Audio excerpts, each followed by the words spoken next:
rain began softly, a gentle pitter-patter against the window. But soon the soft patter grew into a violent drumming. In the distance, thunder rumbled like a giant's deep, guttural voice. What if the power didn't come back on? What if the storm got worse? She wasn't afraid of the dark, not usually. But there was something about this pitch-black room, the oppressive quiet after the storm, that unsettled her. Relief washed over Janet. It was just Mr. Roberts, their next-door neighbor.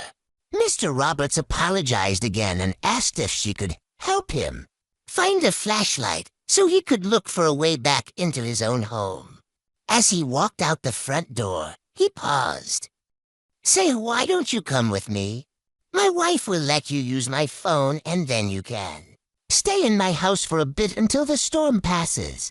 But they never discovered what exactly had woken him up. Some say it was the sound of breaking glass. Others believe it was the chilling scream that pierced the night. A scream that to this day remains unexplained. What do you think happened to Janet? Let me know in the comments below. He smiled, thinking he was being helpful.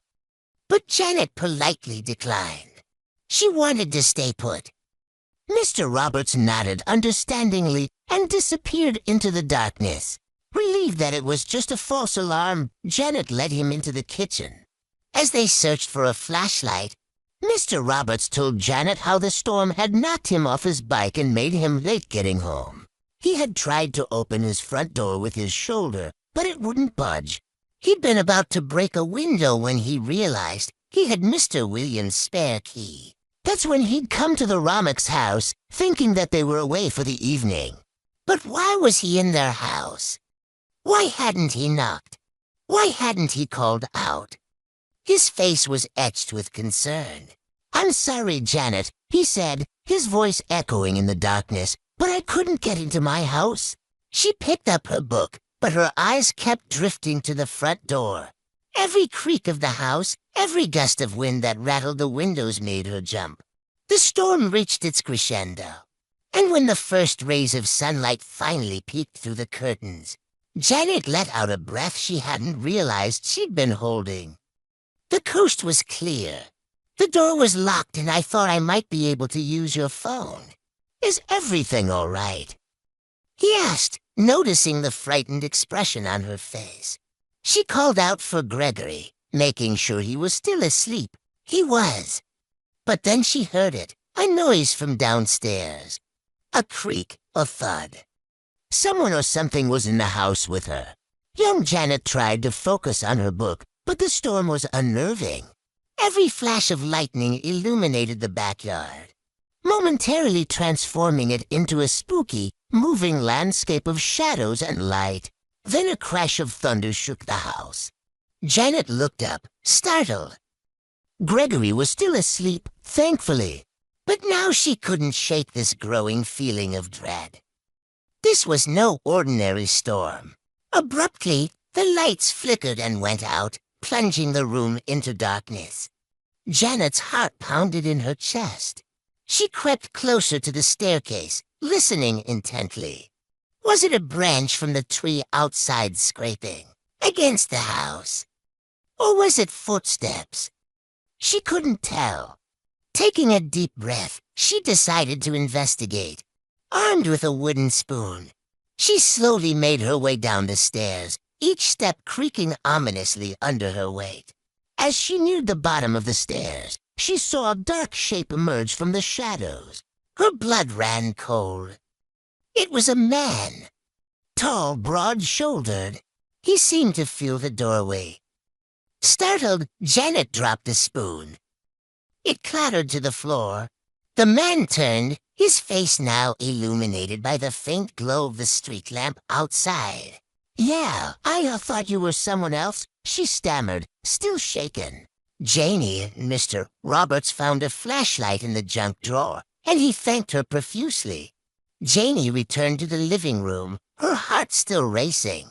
When the Romacks returned that night, they found 3-year-old Gregory sitting on the floor in his room, wide awake and unharmed. The front door of the Ramak residence in St. Martinville had been left unlocked that evening. Now, rain lashed against the glass panes as if trying to force its way inside. Inside, 40-year-old Stacy Rome was watching TV with her two daughters, 5-year-old Yalia and 3-year-old Navia. Nothing seemed out of place. Little Navia was playing with a doll while Yalia watched cartoons on TV. Stacy hummed cheerfully as she cleaned up after breakfast. Then she noticed something strange. A window in the living room was wide open. He'd been out since early morning, and he was concerned about the storm and the welfare of his family. They searched the neighborhood, their calls echoing in the deserted streets. Each passing moment, their worry grew. Where could Yalia be? What could have happened to her? As the realization of the previous night's disconnected call dawned on them, they knew they had to act fast. The once friendly neighborhood was now a crime scene. As the sun dipped below the horizon, casting long shadows, the race against time began. Could the authorities find Yalia before it was too late? Or would the swamp's murky depths forever conceal the truth? He found Stacy rummaging through Yalia's things. "What's wrong?" he asked. Stacy explained about the missing child and the strange phone call. As the officers arrived, more questions than answers floated in the air. Why had Yalia gone out in the storm? Who had called 911? And most importantly, where was she now? "Don't worry, babe," Gerald said, putting a reassuring arm around her. "Let's check the neighbors and then call the cops." Her husband, 41-year-old Gerald, was out on a work call. Stacy was breastfeeding Navia while Jalia sat cross-legged on the floor absorbed in a book. It was just an ordinary day in the Ramak household. Then around 10:30 p.m., a desperate 911 call reached the police. Yalia's battered body lay under a tree, her life brutally extinguished. Someone had tried to cover up their crime, but the unforgiving marsh had claimed its own. The search for the missing girl had turned into a grim manhunt. "Help me! Come quickly!" The girl's voice was filled with terror. But before she could explain why she needed help, the line went dead. Whoever had called didn't give their name, and the location wasn't clear. All the operator got was a brief glimpse of a street sign that read Ramak Drive.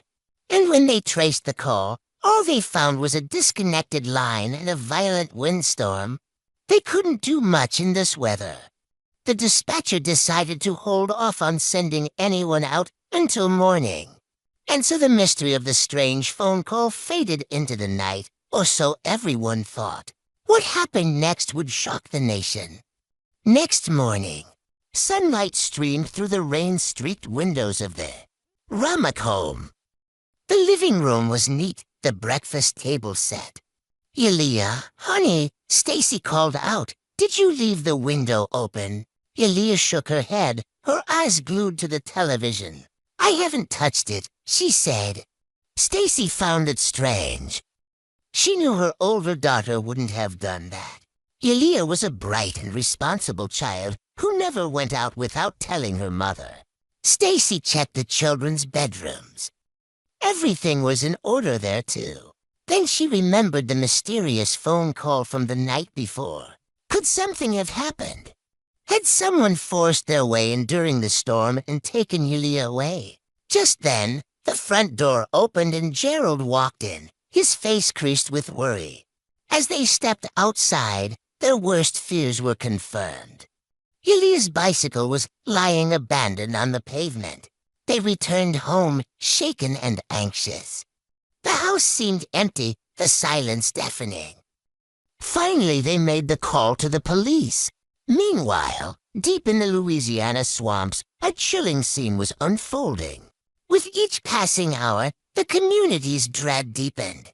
The case of the missing girl who vanished without a trace, leaving behind a nightmare that still haunts the family. It was just another day in the tranquil neighborhood of St. Louis, Missouri. They had been out celebrating their anniversary enjoying a nice dinner followed by. As they pulled into the driveway, they noticed something was off. The front door, which they had locked before leaving, was slightly ajar. There were no signs of forced entry, and nothing appeared to be stolen. It was as if their daughter had simply vanished into thin air.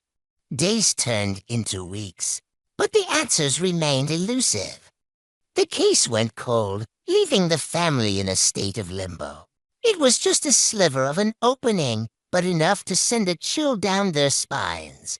He had been questioned briefly, but his alibis checked out. The fear that had gripped Janet in those final moments is a constant companion, a reminder of the evil that lurks just beyond their sight. So if you ever find yourself in the eerie silence of a night like this, remember the Ramaks and the chilling tale of their missing girl. For in the darkness, fear can take on a life of its own. The case of the missing girl serves as a chilling reminder of the fragility of life and the enduring power of fear. If you enjoyed this video, please consider subscribing. Your support means everything to us. And as always, stay safe because evil is real. The absence of closure has left a gaping wound in the hearts of the Ramaks, a wound that refuses to heal. To everyone's surprise, he agreed to take a lie detector test, which he passed. With no concrete evidence to hold him, the authorities had no choice but to let him go. The sun was shining, birds were tweeting, and life was good for the Ramak family.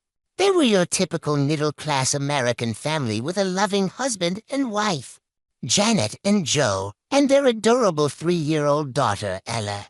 Their idyllic life was a testament to the power of love and commitment. Then everything changed in a split second. It was 1:30 a.m. when the couple returned home from a night out. They stepped inside, half expecting to find one of the kids' toys or a pet that had pushed the door open. But the house was eerily silent. The living room lights were on and the television was tuned to a random channel. She was still sleeping peacefully, completely unaware of the horror that had unfolded downstairs. In a frantic 911 call, they reported the incident, and within minutes, emergency services were at the house. Despite their best efforts, Janet was pronounced dead at the scene. The idyllic facade of the Ramak family's life had been shattered, replaced by the harsh glare of the police investigation. The phone was hanging loosely off the hook, emitting a faint static hum. It was then that they noticed something even more disturbing. On the floor lay their daughter's lifeless body. She was unresponsive. Her posture was twisted at an unnatural angle, and her eyes were wide open, locked in what could only be described as pure terror. Scattered around her were her broken glasses, faint marks of distress on the phone, and what appeared to be unclean footprints leading away from the window. Their worst fears were confirmed when they rushed upstairs and found their little girl's room untouched.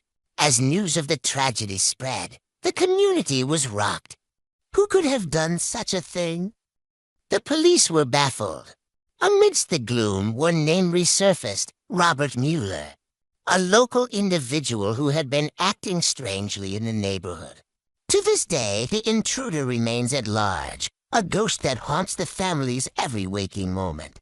In the quiet of the night, when the shadows grow long, they remember the horror that unfolded in their home, a nightmare that continues to haunt them, happening again. Now it's time for another terrifying tale of the unknown. So if you dare, let's explore Whispers After Death. Built in 1902, it was one of Baltimore's finest examples of Edwardian architecture. Complete with intricate fretwork, stained glass windows, it had a reputation as one of Baltimore's most haunted homes, with stories dating back to its former owner, Helen Viola. First, the lights flickered, and the rocking chair on the front porch began moving on its own, creaking back and forth as if someone was sitting in it. Then one night, Janet awoke to what sounded like a girl sobbing in the room next door. She called out, but there was no reply. With Janet, the final straw came when she was left alone babysitting for her friends, the Cargills, when she told them about the phone calls. For years, the sightings and phone calls continued. One babysitter even claimed she answered a call from the same old Ramek phone line. Her scream is still said to echo on stormy nights, carried on the wind along with the sounds of. The voice on the other end was faint and breathless. Legend has it that she'd been killed by her father, Old Man Ramek, who then hid her body in the house. Some say he chopped her up and fed her to his pigs. Others claim he buried her under the floor. Their 2 kids had gone down with the flu, and they needed someone to watch them overnight. So Janet happily agreed, figuring she could use the extra cash. But that night, as she sat alone in the darkened house, the phone rang. Startled, she reached out and picked up the receiver. On the other end was a voice, so faint she could barely hear it, whispering, "He's still inside." Then the line went dead. Shaken to her core, Janet hung up the phone and tried to convince herself that it was just a prank call. But as the night wore on, the phone rang again and again. Each time the caller whispering the same chilling message, "He's still inside." Was it a dream? Who knows? But every night for weeks, she heard the same sound, the same mournful cries in the dead of night. Helen had lived there 4 decades with her sister and brother. All 3 were profoundly deaf, and many believed they'd made a pact to remain in the home forever, even after death. Well, that or the fact that all 3 were found dead inside in 1962. Their cause of death, never determined. And thank you for watching. If you enjoyed this video, be sure to follow for more content. See you next time. Some said they died of natural causes. Others insisted they'd been the victims of foul play. And still others swore it was something far more sinister, and enough space for a whole family to get lost in. It was August 1969 when 23-year-old Janet Christman moved into the old Ramek house at 4730 North Charles Street. It was a big, rambling Victorian with 18 rooms. But soon after Janet moved in, locals began to whisper that the house was haunted. See, this wasn't just any old house. Whatever the truth, Janet was none the wiser when she moved right in. And over the next few weeks, strange things began to happen. Just like the ones that had driven Helen Viola to an early grave. Families who moved in after the Viola siblings found that the old rotary phone in the parlor was often used as a conduit between the living and the dead. Late at night, the receiver would start ringing. And when they picked up, they heard a trembling young voice on the other end whispering, "Help me! Come quickly!" The voice exactly as the 911 dispatcher had heard the night Helen Viola died. Then the phone call started. And now it was happening again. Terrified, Janet fled the house. She ran to the Cargills, collapsing at their door, gasping for breath. Now, whether or not these stories are true, one thing remains certain: Janet never went back to that house. Believe in ghosts? Let us know in the... So do you believe in ghosts? Let us know in the comments below.